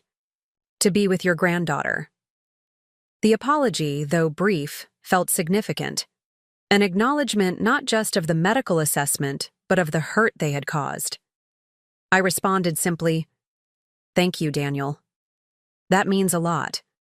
In the afternoon, I visited Lakeview Park, walking the perimeter trail and enjoying the spring blossoms. The rain had cleared, leaving everything fresh and vibrant. As I rounded the lake, I spotted Judith Morgan on a bench, feeding the ducks, with her grandson. "Maggie," she called, waving me over. "Come meet Aiden." I joined them, smiling at the curly-headed 4-year-old enthusiastically tossing breadcrumbs to the gathering waterfowl. "Hello, Aiden. Those ducks certainly appreciate your generosity." Judith beamed with grandmotherly pride. "Aiden, this is Mrs. Reynolds. She used to be the head librarian when I was on the board." Aiden looked up briefly. "Do you know lots of stories?" "Hundreds," I assured him. "Perhaps someday you can come to the bookshop when I do storytime readings on Saturday mornings." This captured his interest more fully. "With voices for the different characters?" "Absolutely," I promised. "The best stories have distinctive voices." Judith laughed. "You've made a friend for life. Aiden lives for story time." Once the boy returned to feeding the ducks, she added, quietly, "So how are things with your son and daughter-in-law?" "Improving, I think," I said. "I babysat Emma this morning, and they've asked me to do it again on Friday." "Progress," Judith approved. "See? The keeping busy strategy works wonders. Nothing makes you more valuable than being slightly less available." "It wasn't intentional," I admitted. "But you're right. The new jobs seem to have shifted something in their perception of me." "Of course they have," Judith said. "You're no longer just waiting for their call, dependent on their approval for your happiness. You're living your own life, and that commands respect." After chatting a while longer, I continued my walk, Judith's words echoing in my mind. The positions at the bookshop and community center had indeed changed something fundamental in my relationship with Daniel and Victoria. By creating a life of purpose and engagement independent of my role as grandmother, I had paradoxically strengthened that very role. Thursday morning, I arrived at Daniel and Victoria's house at my usual time, curious to see if yesterday's babysitting success would influence Victoria's attitude. Daniel opened the door, Emma in his arms. "Mom, perfect timing," he said, kissing my cheek. "Victoria's just finishing up a conference call. Come in." I followed him into the kitchen, where Emma's breakfast was in progress. Small pieces of banana and cereal arranged in neat sections on her high-chair tray. "Good morning, sweet girl," I greeted her, receiving a banana-smeared smile in return. Victoria appeared moments later, her expression surprisingly relaxed. "Margaret, good morning. Emma's been asking for Gaga all morning. I think she was talking about you." The idea that Emma might have a special name for me warmed my heart immeasurably. "Has she? Well, Gaga is very happy to see her too." "Coffee?" Daniel offered, already pouring me a cup. "Thank you," I said, accepting it gratefully. "How was the rest of your day yesterday?" Victoria surprised me by answering directly, without her usual deflection. "Better than expected. Emma was in a wonderful mood after your visit. The applesauce was a hit. She actually asked for more at dinner." "I'm glad," I said, pleased by the acknowledgement. "I've written down the recipe if you'd like it." "I would, actually," Victoria said, with what appeared to be genuine interest. I've been thinking about making more of her food from scratch, but it's hard to find the time with work. It doesn't have to be complicated, I offered. I used to batch cook for Daniel on weekends, then freeze portions in ice cube trays. Easy to thaw what you need each day. Victoria looked intrigued rather than defensive. That's actually a clever system. Maybe you could show me sometime? I'd be happy to, I said, surprised and pleased by this unexpected opening. The visit unfolded with a noticeably different tone than previous weeks. Victoria seemed less anxious, less intent on controlling every interaction I had with Emma. When I offered to hold the baby while Victoria assembled a portfolio for a client meeting, she handed Emma over without hesitation or instruction. Daniel, too, seemed more relaxed, joining us in the living room rather than retreating to his home office as he often did during my visits. We talked about his work, Victoria's latest design project, and my plans for the children's storytime program at the bookshop. You should bring Emma, I suggested. The first session is next Saturday at 10. We might do that, Daniel said, looking to Victoria for confirmation. It sounds nice, she agreed. Emma loves books already. The conversation turned to the upcoming weekend, with Daniel mentioning a neighborhood barbecue they'd been invited to. You should come too, Mom, he said. It's at the Hendersons on Saturday evening. Lots of families with kids, but some people our age as well. The Morgans will be there. You know Judith from the library board, right? Yes? I just saw her at the park yesterday, I said, touched by the inclusion. I'd love to come. Victoria nodded. Great. It starts at 5. Very casual, just burgers and such. I'll bring a dessert, I offered, already planning a strawberry rhubarb. Crumble that had always been Daniel's favorite. As the visit drew to a close, I found myself reflecting on the subtle but significant shift in atmosphere. There was an ease to our interactions that had been missing for months, perhaps longer. Victoria's protective barriers seemed slightly lowered, Daniel's attentiveness to my perspective more genuine. So we'll see you tomorrow morning at 9? Victoria confirmed as I prepared to leave. I'll be here, I promised. Emma and I have big plans involving a puppet I'm bringing, and perhaps a visit to the garden if the weather cooperates. Victoria smiled, a real smile that reached her eyes. She'll love that. Thank you again for helping us out. Daniel walked me to the door, Emma in his arms. See you tomorrow, Mom, and thanks for being so flexible with all this. As I drove home, I found myself questioning whether I still needed to consider changes to Emma's trust. The improvements in my relationship with Daniel and Victoria were promising, but were they substantive and lasting, or merely the temporary gratitude of parents in need of childcare? At a traffic light, I checked my phone to find a text from Sophia Patel, the financial advisor Walter had recommended. Looking forward to our lunch tomorrow. I've reviewed the trust documents Walter sent and have several interesting options to discuss. Our appointment was set for 1 o'clock, directly after my babysitting session with Emma. The timing seemed almost symbolic, moving from hands-on grandmothering to financial strategy without missing a beat. Both were forms of care, different expressions of my commitment to Emma's future. That evening, I decided to make the puppet I'd promised to bring for Emma. A simple sock creation with button eyes and yarn hair, but with special features designed to engage a baby's developing senses. I added small bells inside the head for sound, different textured fabrics for tactile exploration, and bright contrasting colors to attract her visual attention. As I stitched, I thought about the calculated risk I was taking in even considering changes to Emma's trust. If Daniel and Victoria discovered I was exploring my options, they might see it as manipulation or even threat, potentially damaging the fragile progress we'd made.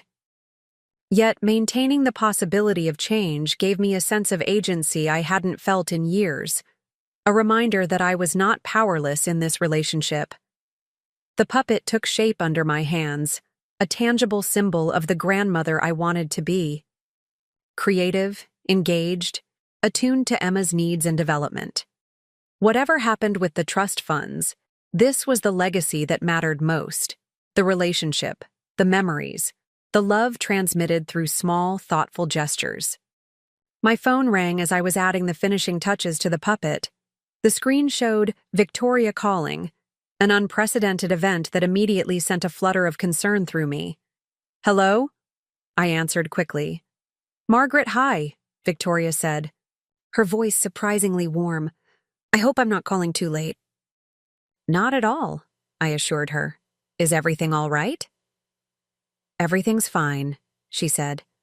"I just wanted to ask, the applesauce recipe you mentioned, could you bring it tomorrow? And maybe any other baby food recipes you think might work for Emma? I was thinking about what you said regarding batch cooking on weekends." The request, so normal between a mother and grandmother, nearly brought tears to my eyes. "Of course. I have a whole collection of recipes I used for Daniel. I'll bring them tomorrow."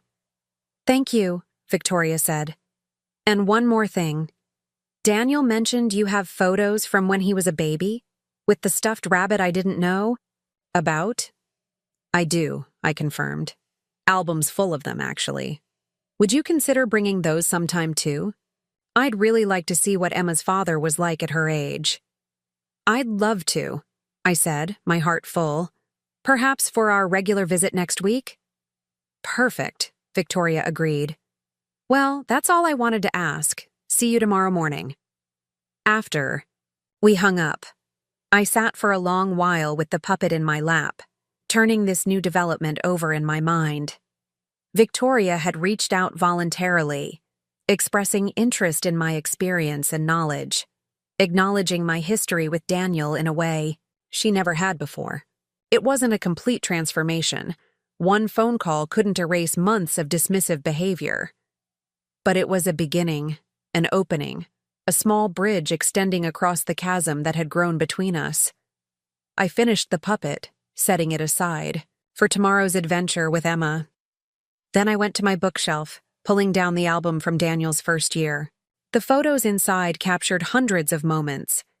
Daniel's first smile, first steps, first words, all meticulously documented with dates and notes in my neat handwriting. Victoria wanted to see these images, to connect her daughter's life with her husband's earliest days. Perhaps in doing so, she might also see me more clearly, not as an aging woman with shaky hands, but as the mother who had documented every milestone, celebrated every achievement, created every recipe with love and care. The calculated risk I had taken in accepting these new roles, bookshop employee, reading program coordinator, confident grandmother with her own life and purpose, was already yielding results. Not through confrontation or financial leverage, but through a quiet demonstration of capability and value that was becoming increasingly difficult to dismiss. Tomorrow, I would have lunch with Sophia Patel and explore my options regarding Emma's trust. I would listen carefully, ask thoughtful questions, and consider all possibilities. But I would make no hasty decisions, no reactive changes. The trust remained an important tool, but perhaps its greatest value lay in reminding me that I had choices, that I was not merely a recipient of whatever role Victoria and Daniel deigned to give me. As I returned the album to the shelf, my gaze fell on a framed photo from Daniel's 5th birthday, the two of us laughing together as he blew out candles on a homemade cake. That authentic connection, that genuine joy in each other's company, was what I wanted to rebuild, for Emma's sake, for Daniel's, and for my own. Friday morning dawned clear and bright, sunlight streaming through my kitchen windows as I gathered everything for my day ahead. The handmade puppet sat beside my purse, its colorful yarn hair and button eyes seeming to watch as I collected the folder of baby food recipes I'd promised Victoria. I'd spent part of the previous evening typing them up, adding notes about Daniel's preferences and reactions to different combinations. I arrived at Daniel and Victoria's house precisely at 9, finding Victoria already dressed for her meeting in a tailored navy suit. "Margaret, right on time," she greeted me, sounding genuinely relieved. "Emma's just finishing breakfast. Daniel left early for a client breakfast downtown. I followed her to the kitchen where Emma sat in her high chair, industriously smashing banana pieces between her fingers. Her face lit up when she saw me, and she immediately reached out with sticky hands. "Someone's happy to see you," Victoria observed, her tone surprisingly warm. "Let me clean her up before you take her." As Victoria efficiently wiped Emma's hands and face, I set down my bag and the folder of recipes. I brought the recipes we talked about. I've included notes about freezing instructions and which combinations Daniel particularly enjoyed. Victoria glanced at the neatly organized folder with appreciation. "This is perfect.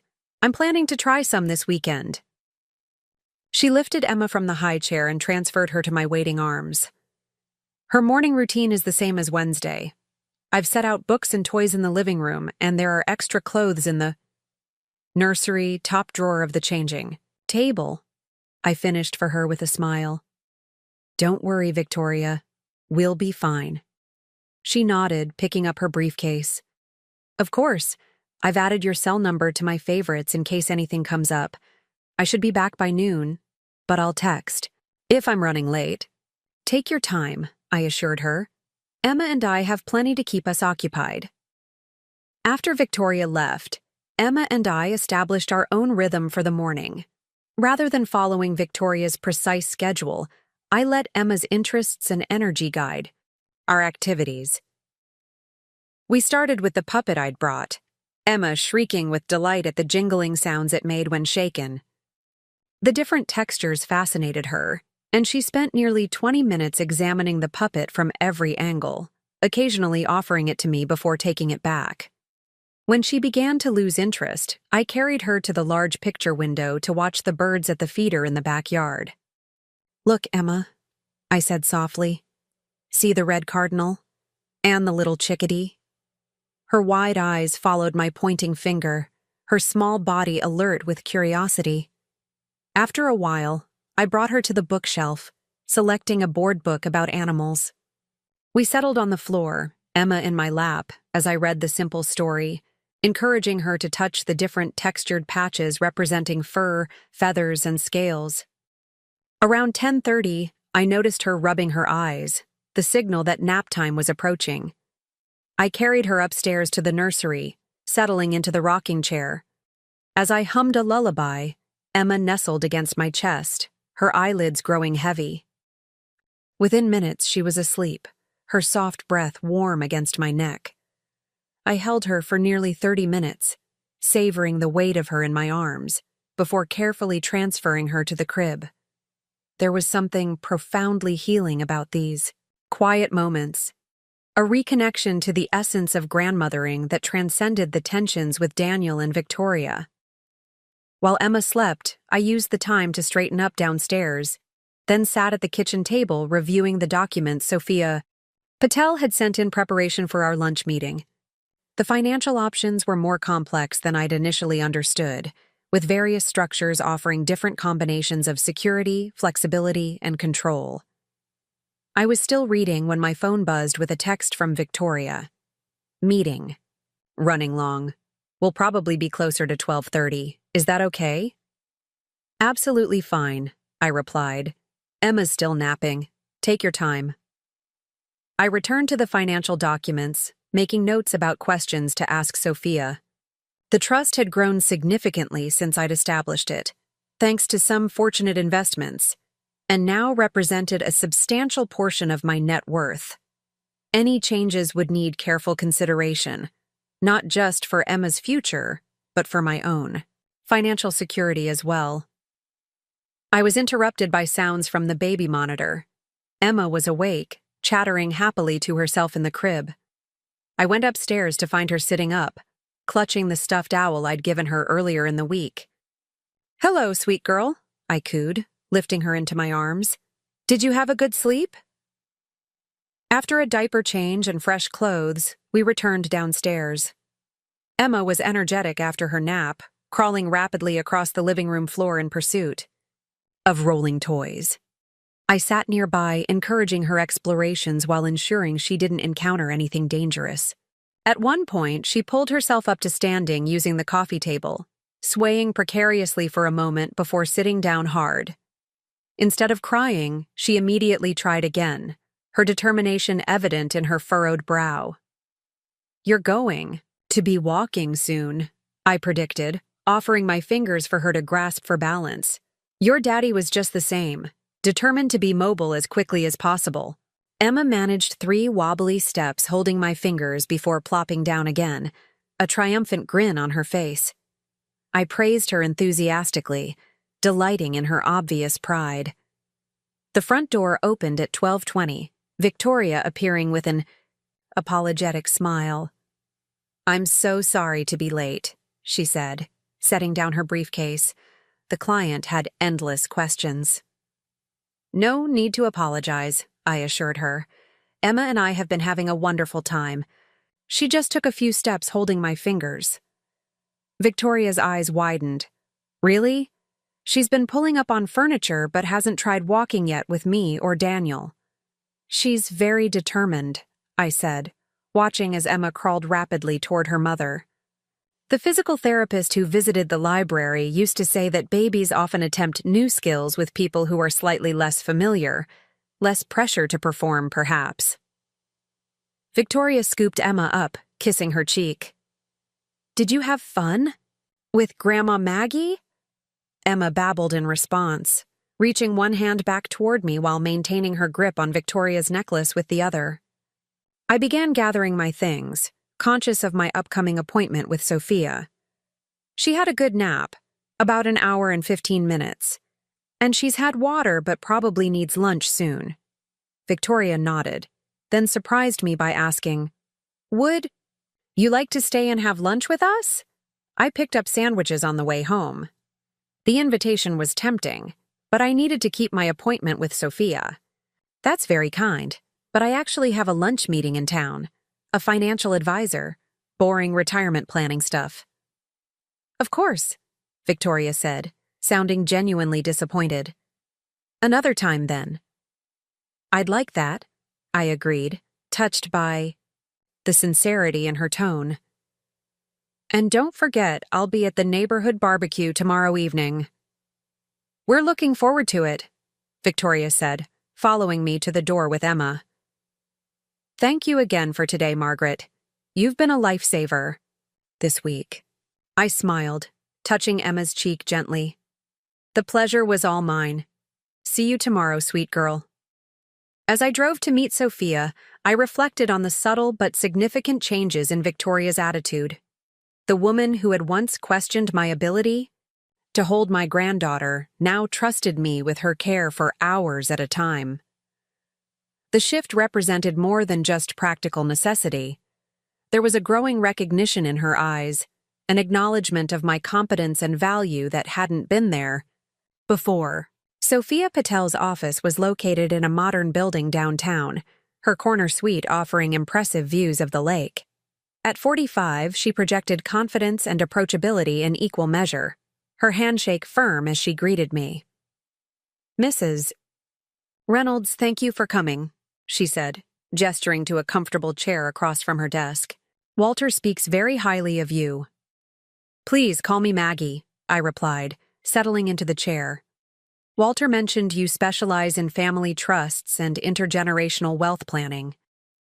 "That's right," Sophia confirmed, opening a folder that contained copies of the trust documents Walter had shared.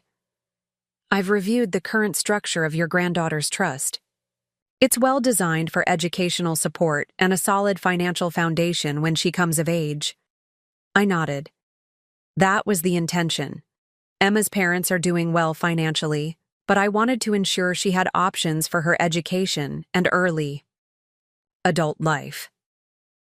"A generous and thoughtful gift," Sophia agreed. "Walter mentioned you're considering some possible adjustments to the structure or terms. May I ask what's prompting that consideration?" I hesitated, unsure how much personal context to share. Sophia seemed to sense my reservation and smiled reassuringly.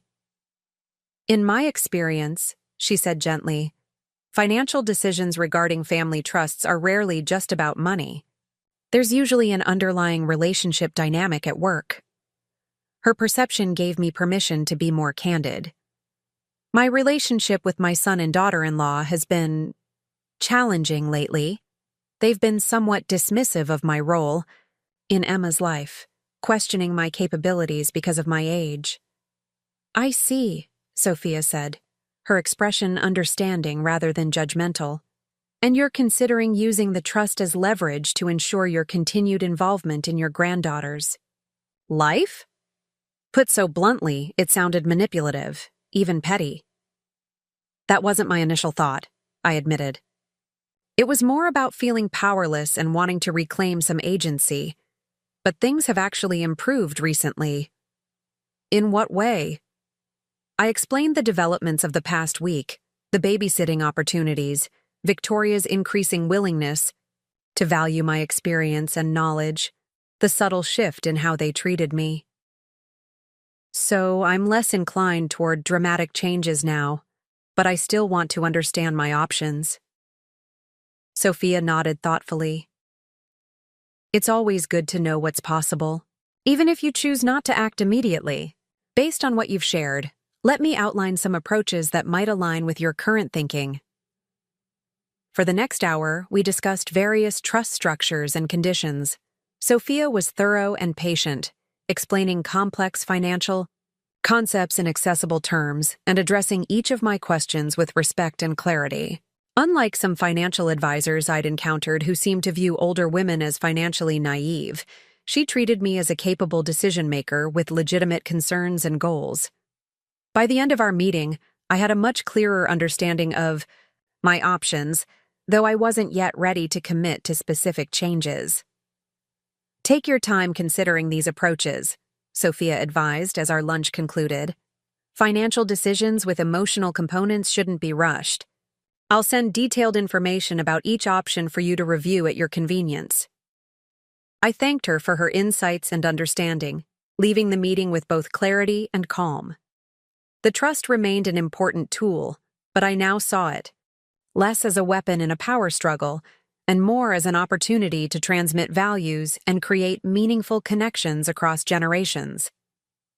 Saturday arrived with perfect weather for both the bookshop storytime and the evening barbecue. The storytime session was a resounding success, with Emma in attendance, safely nestled in Daniel's lap as I read stories and led the children in interactive activities. Victoria watched with obvious admiration as I kept a dozen young children engaged and delighted for 40 minutes. "That was impressive, Margaret," she said afterward, sounding genuinely admiring. "You have quite a gift with children." They were completely captivated. The neighborhood barbecue that evening brought another unexpected moment of recognition. As I chatted with old friends, I overheard Victoria speaking to a woman I didn't recognize. "Emma's grandmother is actually the former head librarian," Victoria was saying, a note of pride in her voice.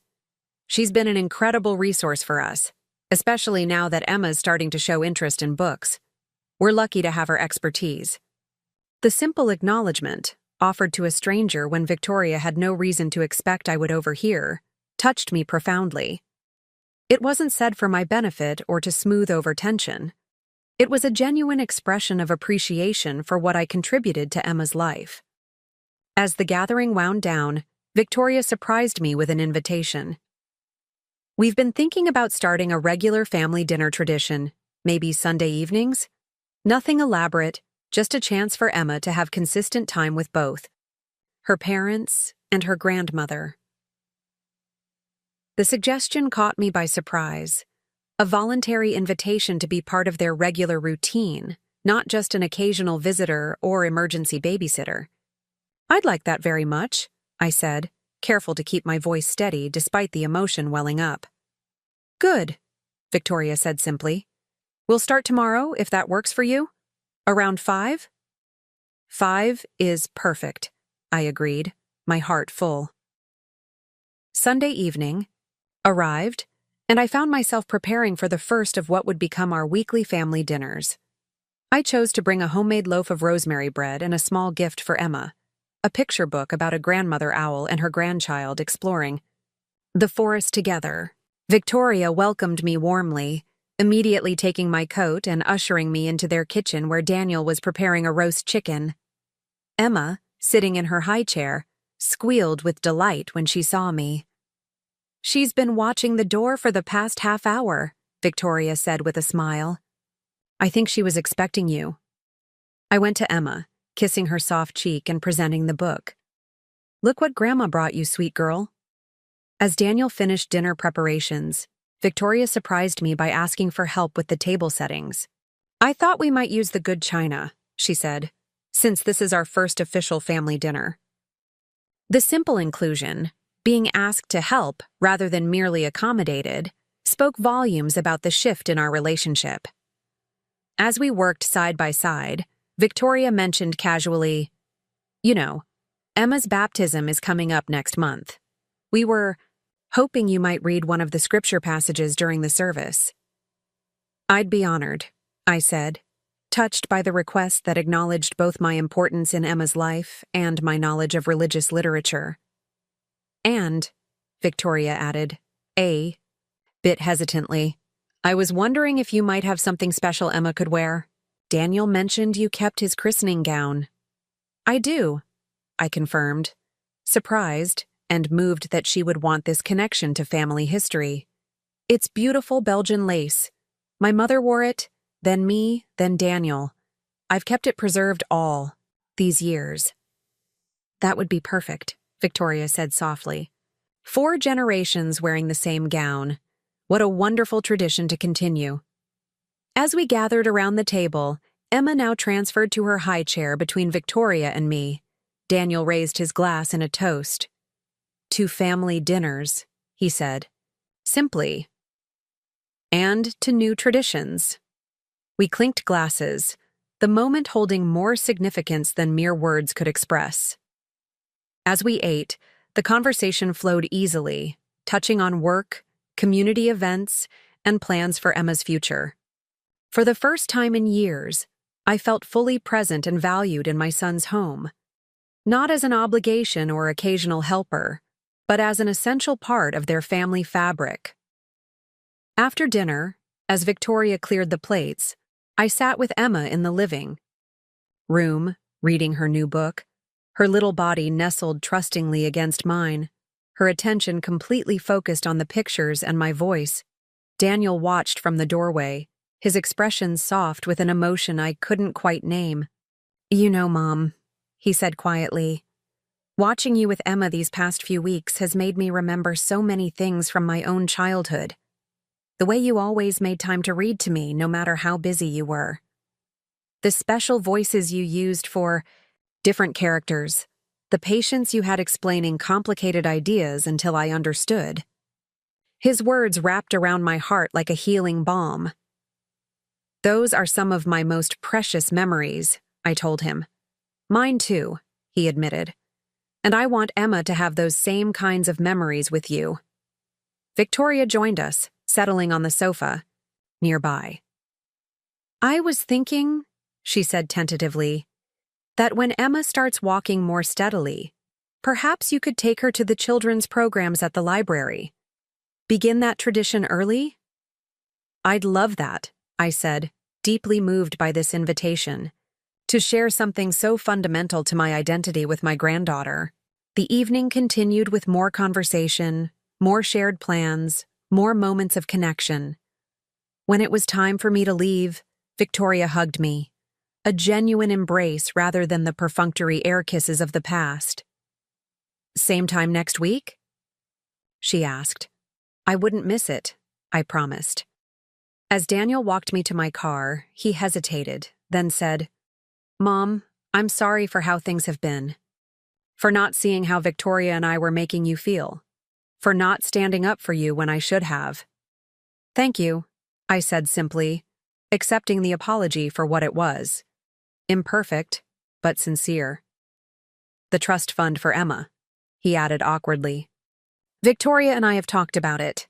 We want you to know that whatever you decide to do with it is your decision. Emma will be fine financially either way. What matters most is that she has you in her life." His words confirmed what I had already begun to realize. The trust fund was never really about money or control.